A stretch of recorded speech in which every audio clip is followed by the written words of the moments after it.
The story of a rich family that becomes poor is a common theme throughout history, as economic and social factors can lead to the decline of even the wealthiest families.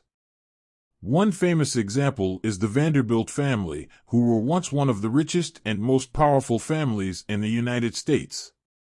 The family's patriarch, Cornelius Vanderbilt, made his fortune through his investment in steamship and railroad transportation.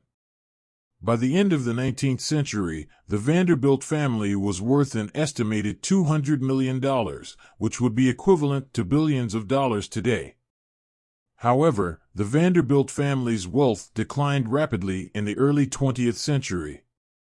Mismanagement of their investments, extravagant spending, and changing economic times all contributed to their downfall.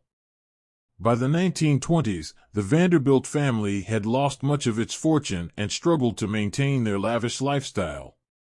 Many descendants of the Vanderbilt family have since lived relatively modest lives, despite their famous name. Another example is the Rothschild family, who were once the wealthiest family in Europe during the 19th century.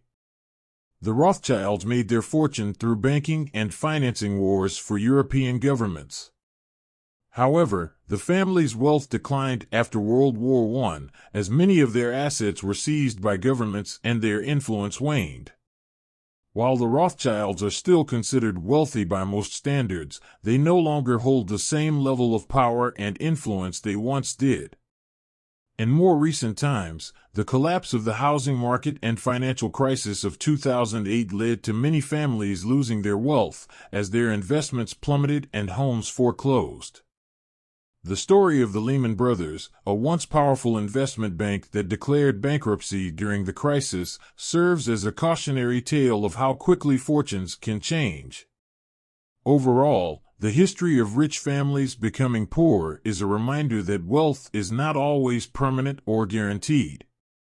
Economic and social factors can play a significant role in a family's success or failure, and it's important to be mindful of how these factors might impact one's financial future.